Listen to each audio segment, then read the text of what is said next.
રાજકોટમાં તહેવાર ટાણે ફૂડ વિભાગે ચેકિંગ હાથ ધર્યું છે। 160 કિલો સડેલા બટેટા, કલેરયુક્ત ચટણીનો નાશ કરાયો। 70 કિલો દાઝી ગયેલા તેલનો પણ નાશ કરાયો। ટેમ્પરરી લાયસન્સ બાબતે પણ સૂચના પાઠવવામાં આવી છે।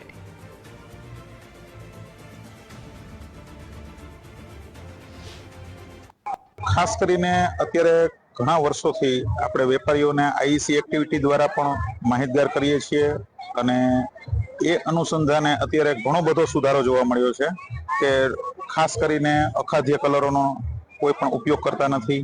ખાસ કરીને દાઝિયા તેલનો જે છે એ અત્યારે નાશ કરવામાં આવ્યો છે। લોકોને એના વિશે પણ અવેર કરવામાં આવ્યા છે। ખાસ કરીને પેકિંગ ઉપરની ખાદ્ય ચીજોની જે એક્સપાયરી ડેટ છે અને બનાવટની જે ડેટ છે એ પણ તપાસીને વેપારીઓ લેવા માંડ્યા છે।